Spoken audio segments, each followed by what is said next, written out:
Hello and welcome to my channel. I'm Old Joe. In recognition of the 50th anniversary of one of my favorite old television shows of the 1970s, I'm watching the second episode of the NBC series Search. It originally aired on September 20th, 1972.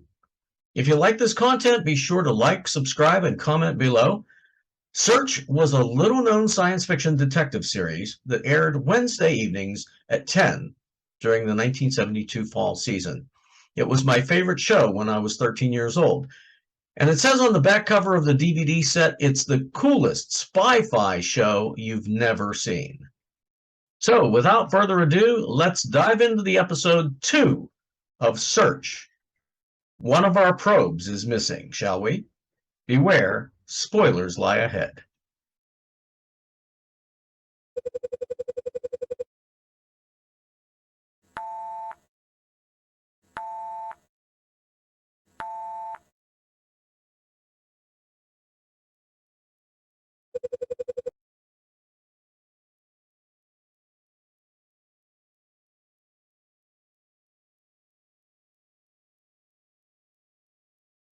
We open with a short teaser featuring Tony Franciosa as this week's probe, Nick Bianco. We see him roughing someone up over a counterfeit $100 bill. Then he breaks down a door to find a woman who's possibly dead or maybe out cold on the floor.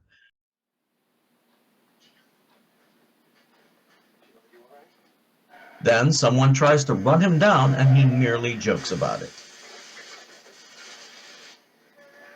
We see all three of the rotating stars credited at the beginning of each show, even though only one may appear in that episode. This episode features Tony Franciosa as Nick Bianco, an ex-cop who is now head of Probe's Omega Division.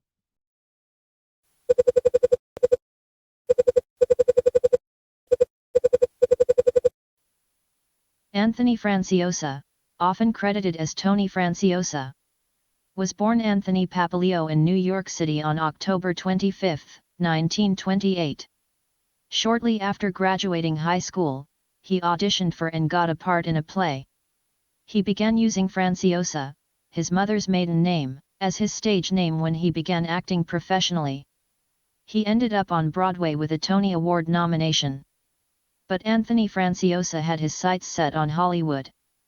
His good looks gained him appearances in several films in 1957. And he was nominated for Best Actor in 1958. His quick ascent to fame was apparently too much for him to handle. And it was followed by a sudden fall from grace with showrunners, when his combative personality labeled him as difficult to work with. He once spent 10 days in jail for punching a photographer. Because of his quick temper, he was reportedly fired from the NBC series The Name of the Game. He is probably best known for starring in the Matt Helm television series. Anthony Franciosa died of a stroke on January 19, 2006. As Omega 1, he handles the world securities cases involving organized crime. We already know Lockwood from the Probe pilot movie and the very first episode of Search, and we'll meet C.R. Grover in future episodes. The Search series was created by executive producer and this week's episode writer, Leslie Stevens. Search series creator Leslie Stevens was born on February 3, 1924. Starting as a playwright, Stevens went on to write, direct, and produce many popular television shows during the 1960s and 70s. Leslie Stevens created such shows as The Outer Limits, Search, and the 1979 hit TV series Buck Rogers in the 25th Century. He died on April 24, 1998. Act 1 begins with the Probe control team viewing a playback from the last moments of contact with Probe agent Arthur Burrell. We see him being driven off the road and carried off. The last transmission was of his scanner being taken apart. Probe control is run by VCR Cameron, played by Burgess Meredith.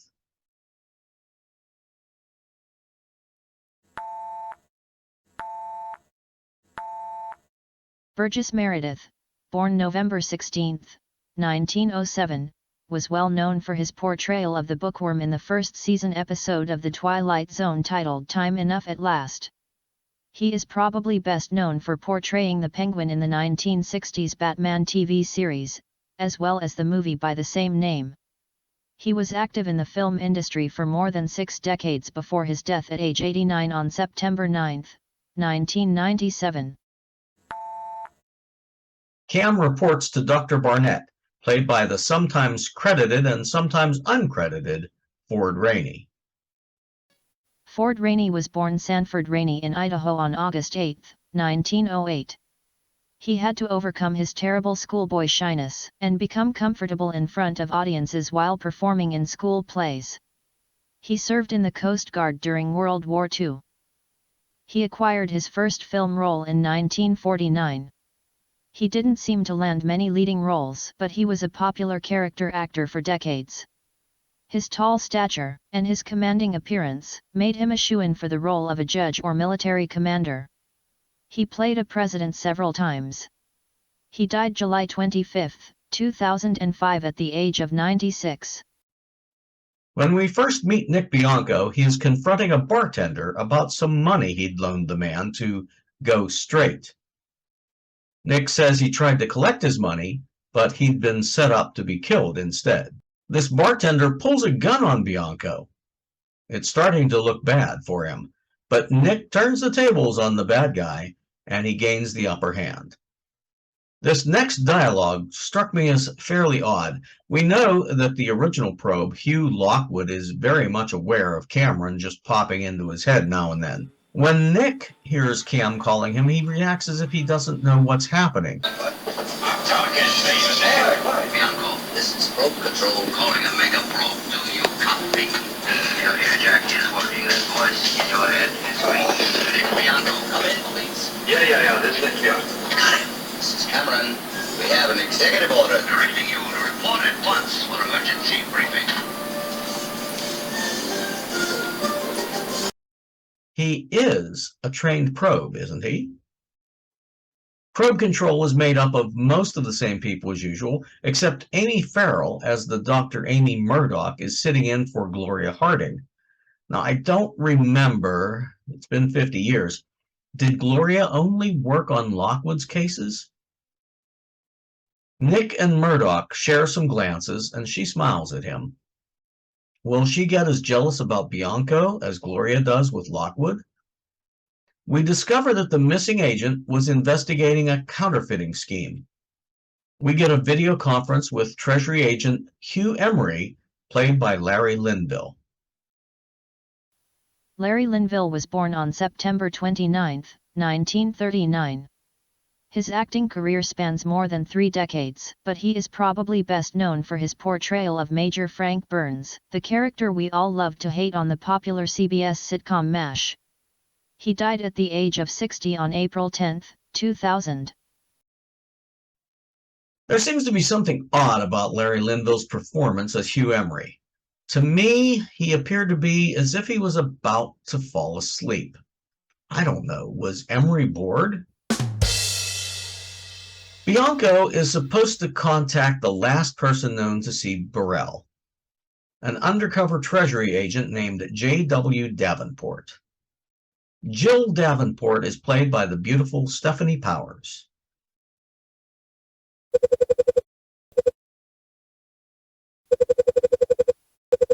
Stephanie Powers was born in Hollywood on November 2, 1942.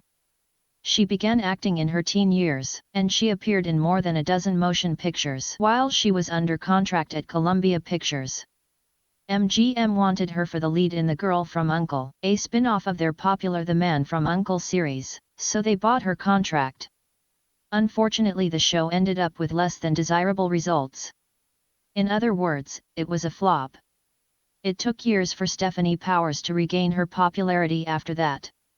With dozens of appearances in film and on television during her lengthy career, Miss Powers is best known for her portrayal of Jennifer Hart, a freelance journalist and the female half of an amateur detective married couple, on the popular television series Heart to Heart. She is still active in Hollywood at the age of 80. Bianco takes a jet to London, He takes advantage of the flight time by reading up on U.S. Treasury. When Bianco gets to the Treasury agent's cover office in London, he does some awkward flirtation.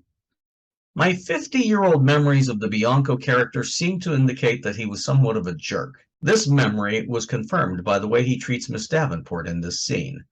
Jill shows Nick a list of contacts that she got from Burrell. All of the names are crossed off except for the last one. Bianco seems to recognize the name Marty Zakarian. They visit Zakarian's club. Once they order drinks, Nick heads off to find Zakarian. He tells Jill to sit quietly, look beautiful, get stoned. I'll explain the next few steps when I get back. We see Marty Zakarian in his office. He's played by Alan Garfield. Check out those sideburns. Alan Garfield was born in New Jersey on November 22, 1939. He began his long acting career in 1968. He usually played bit characters, but he had several recurring roles. He retired from acting after suffering a series of strokes. Alan Garfield died on April 7, 2020. It took me a while to realize where I had recognized him from. But then it struck me he played Harry Fishbein, the owner of the F&B ambulance service in the 1976 motion picture Mother, Jugs, and Speed. Nick lets himself into Zakarian's office, and he works the man over for information. Zakarian directs Nick to an occultist. As Nick and Jill enter the woman's flat house, we see a man lurking in the shadows. The occultist is Lena Kaplos, played by Jacqueline Hyde. Jacqueline Hyde was born on March 19, 1931. During her 3 decades-long Hollywood career, she has played more than 24 minor character roles. She died on February 23, 1992. Lena keeps saying she gave the package to the wrong man, but he said the right name. Nick determines that Lena is certifiable and that they've been sent on a wild goose chase. Nick instructs Jill to stay with the Looney Tunes woman while he revisits Mr. Zakarian. We see Zakarian examining a $100 bill just as Bianco re-enters the office. Zakarian tries to hide the note, but Nick grabs it and works him over pretty good. This isn't exactly a £5 bank. Phone is so perfect, even the U.S. Mint can't do better. This is the first scene that was grabbed for the teaser. Mr. Z spills his guts about the counterfeit bills, and Nick leaves. Bianco gets clumsy and nearly gets run over while trying to hail a cab. Then, the man who was watching him back at the medium's flat tries to run him over, as seen in the teaser.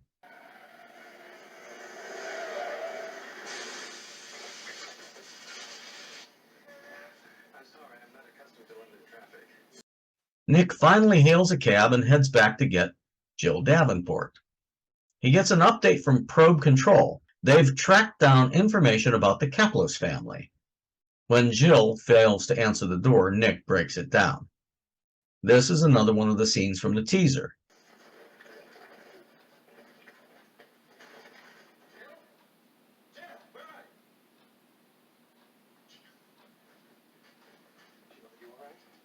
Is she dead? We'll find out right after the break. When we get back from the commercial break, we discover that Jill was knocked out by a nasty blow to the head. Nick performs a little mouth-to-mouth. Cam gets a little too upset this time when he loses his picture while those two agents are locked in an embrace. It's even worse here than when Lockwood puts his scanner in his pocket.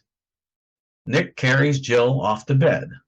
I'm wondering if he'll get his own room or maybe he'll sleep on the Davenport. The next morning, we join our couple as they visit Mr. Kaplos' jewelry store. Lucas Kaplos is played by Milton Seltzer. Milton Seltzer was born on October 25, 1918. He had a career that spanned more than 4 decades. He was usually cast as a bad guy, but he played some good guys too. He died on October 21, 2006, just a few days shy of his 88th birthday. Lucas is an engraver, but he's not good enough to reproduce a $100 bill, and he's certainly not to a point of being undetectable. They stop to sit in a park. Nick says he does some of his best thinking in the park. He starts to ask Jill about damaged plates and what is done with them. Well, they're destroyed and disposed of course. The deceased Joseph Kaplos worked in the waste disposal department for the government. They're starting to connect the dots. They have another talk with the mentally disturbed Kaplos woman. She was told by her brother that their deceased brother wanted her to give a package to the man who gave a certain code name. But she gave it to the wrong man because he said the name, and she gave him the package. But her brother doesn't believe her. Nick goes back to the jewelry shop for another talk with Lucas Kaplos. They realize that he's the man who disabled Burrell's scanner. He had the skills needed to repair the serial number on a broken plate. The damaged plate in question had been stolen from the U.S. Treasury by his brother Joseph. Now I have to interject here that this story makes no sense whatsoever to me. I enjoyed it, don't get me wrong, but there's one glaring error that gnawed at me throughout the entire episode while I was watching it. They say that the plate damage is done to the serial number. So is there a separate plate for each serial numbered bill? No, there isn't. That's preposterous. I know for a fact that the bills are printed on large sheets of 32 bills. I have a half sheet of ones that I bought when I visited the Treasury back in the 80s. And those sheets are inspected before the serial numbers are printed on them separately. And the official seals are done separately as well. And what about the back of the bill? So if the back plate wasn't damaged, there was no reason to destroy it. Where did they get the plate to print the back of the bills? Not to mention the special paper and the special ink and all the other things that they do when they print currency. How could they be undiscernible from the real thing? Once again, preposterous. Now, I've seen some good counterfeit bills in my days working as a retail sales manager. I once spotted some fake $100 bills that were being passed, and I called 911. Now, the person passing the fakes and got nervous and left before the cops got there, but they were able to be tracked, and that led to their arrest a few days later. But getting back to our story, Lucas Kaplos pulls a gun on Nick Bianco. Uh-oh! After a scuffle, Nick is able to disarm Mr. Kaplos, and they find Agent Burrell tied up in the back room of the jewelry store. He's being guarded by more members of the Kaplos family. There's a gunfight. When Jill shows up, Nick tells her to stay out of it, but she's a federal agent trained in that sort of thing. So together, Jill and Nick take down the bad guys and release Burrell. Now, I've got to ask, did Burrell have his scanner turned off when he met with Zakarian and the Kaplos woman? And why was there a reference to Mr. Z when Burrell was snatched by the Kaplos family? Zakarian really didn't figure into that part of the story. This story has more holes in it than a slice of Swiss cheese. It's entertaining, don't get me wrong, but it's just full of plot holes. Anyway, it's time for a little more playing Obscure the Scanner, much to Cam's dismay, and the end of the program. Save it, end program.